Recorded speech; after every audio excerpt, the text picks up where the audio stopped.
So, a lot of people ask me, why Phoenix? And I thought it might be an idea because, I don't want to have to tell that story a zillion times in my life to post a video online explaining it so I can at least maybe get it across to a few people and save myself the time in the future. So, if you're interested in why my name is Phoenix, because it is a name I chose upon myself to place upon myself, then feel free to watch this video. Otherwise, move on, find something more interesting or relevant. Alright, so basically, my father left me and my mother and my sister in our little world when I was 5 years old. And for about 5 years, every single Christmas, every single birthday, every time I blew the candles, I'd make the same two wishes. The first wish was that we would have the phone put back on so that I could call my friends. My second wish was for my father to return. Upon the fifth year, my father returned at the door, this big man, and I answered the door and I was a bit in shock. But he was there, and for good it seemed, so we started catching up weekly. I used to go to this dojo, or this center, and do this thing called Jarate, self-defense. And I do it with my father, my grandpa, and my cousin, and whatnot. Did that for a year, and that was basically the stage where I was just reconnecting and reintegrating with my father and his world.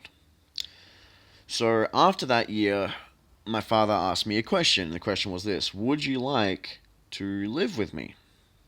Because he recognized that my life with my mother was very unconventional, and I was a bit isolated, and probably wasn't receiving as much as he thought or believed he could provide to better my growth or whatever. Or maybe he felt guilty because he was gone for 5 years and he wanted to make up for the lost time and compensate. Whatever the reason, he asked me, and my answer was yes. Because you got to understand, when I was, a child living with my mum, there were a lot of questions I never asked, for a lot of questions my mother couldn't answer, because she also lived and still lives a bit of a sheltered life. Beautiful woman, an amazing heart, but she's devoted her entire life to raising and nurturing her children, and that also comes in the form of many animals. My mum is a lover and a nurturer, and she's done exceedingly well at that. So, but it wasn't a lot of questions I asked as a youngin. So when I moved into my dad's, whereas before with my mum I was just living in Kalamunda and I was exploring the wilderness, walking through the bush, and just figuring out the world by myself and imagining by myself. I moved into my dad's, and the first thing I really got hooked on was the computer. And Adobe Photoshop, Microsoft Word, all these things I started playing with. And for me, why it was so appealing was it allowed me a way to converse with myself, to find answers through the internet, to explore my imagination, not just explore it, but to get it out, to be creative. And with Photoshop and Word, there's a lot I could do with it. So I really, really found that appealing. My father used to bring a lot of friends around, people that were studying with him at uni, psychology and whatnot. So, I found that appealing as well. My mum's side, we didn't really have many people come around to our house. There was the landlord on occasion, St. Vincent de Paul, about once a month or so, and my siblings. And that's about it.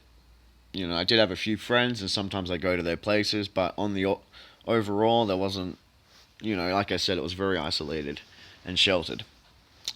So I moved in with him, and around the same time, I was about 12 at this point. He came back when I was 11, so it was about 5, 6 years he was gone. Came back when I was 11, moved in with him a year later at 12. Around the same time, my best friend and only friend, a Scottish boy named Jonathan Ian Imlach Raffin, or Johnny as we called him, he unfortunately passed away. So that to me was devastating. And, you know, I just moved away from my mum, and she didn't like the idea of me going to my dad. She didn't agree to it, so it was a messy break.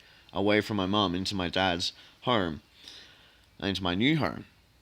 And then, so it was like being thrown into an entirely different world. And then my best friend, only friend, cacks it. Such a young age. And it's tragic. He was only 12 years old. And, I have this memory once. He had a bit of a crush on my sister, and he paid her $10, gave her a $10 note just to fill her boob. My sister was 3 years older than me, so at the time she would have been 13 when I was 10, and gave her $10, felt her boob on the outside of the clothing, and it was innocent enough, but it was just cute. And the saddest thing is that was probably the last bit of action, if you can call it that, that he ever got, with a girl, probably. So, as you can imagine, I was in a state of disarray, and it was very traumatizing.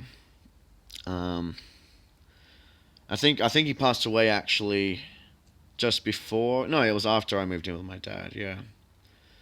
So when I moved in with my dad, pretty much instead of being called Jamie, which is my birth name, because people always ask me, "Oh, is Phoenix your actual name? Is that what's on your birth certificate?" They say that exact same fucking question over and over. Is that on your birth certificate? And I was like, what the fuck? Like that's your name. That's your livestock label. If you put the serial number that's on your fucking birth certificate into the livestock website or whatever, it will come up with your name. If you click on your name, it will come up with what you are worth as livestock owned by the state, owned by Commonwealth, owned by the Queen in her pocket.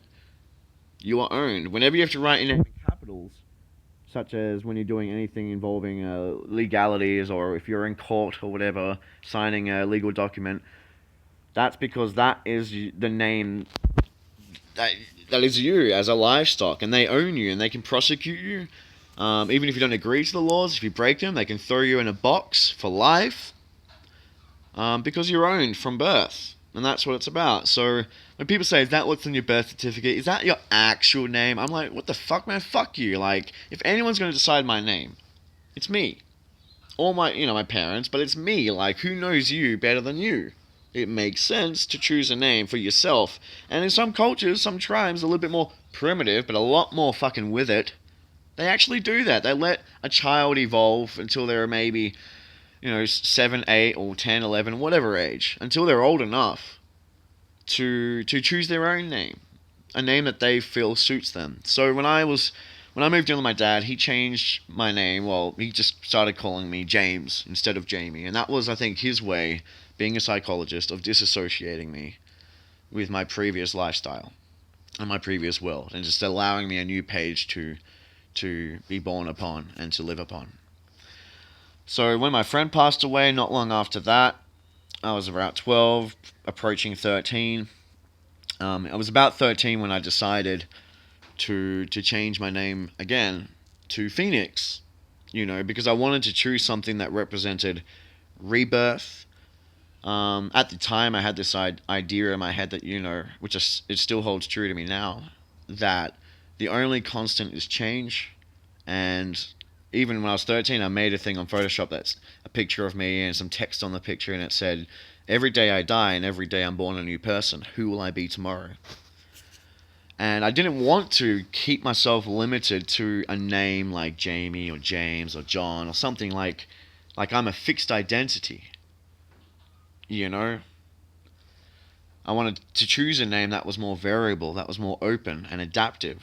So Phoenix, to me, representing death and rebirth and constant transformation, it seemed pretty appropriate for what I am as an entity that is forever changing, just like all of us. Really, we're all ever changing, and really it's when we choose a name.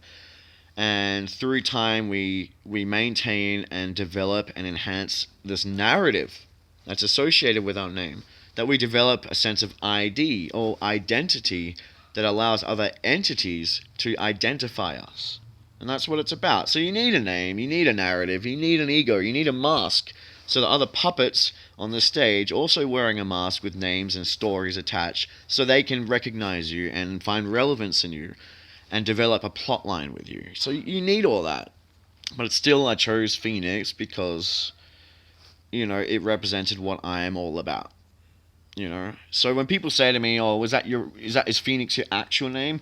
Yes, It is my actual name because it's the name I act by and act under. And to be honest, I was James slash Jamie for 13 years of my life. I'm 28 now, so that means for 15 years of my life, I've been called Phoenix. So you can say, oh, is that the name that's written on a piece of paper? Because that's your real name. But to me, it makes a bit more sense to think that my actual name is the name that I've been acting by the longest and most recently. And both of those, I fit that criteria. Both of those things, most recently, the longest is Phoenix. So that's my name. And people that get hung up on who you are on paper, I don't really have time for, so I don't really care. And, my mother calls me Phoenix half the time. My dad is the only one that calls me James, and people on his side of the family call me James. Otherwise, everyone calls me Phoenix. So it's my name. And now you understand why it's my name. Because I don't want to keep myself in a box. I want to keep thinking outside of the box. And in order to do that, the name I choose to place on myself, the symbol I go by, should be fitting to that idea. So yeah, cheers for watching, and yeah, if you ever have the urge at some point in your life, if you ever feel like your name doesn't really represent what you are and you want to change it, because a lot of people change their name, I honestly don't see any reason why not. I think it's very important, the name you go by, the sound you go by.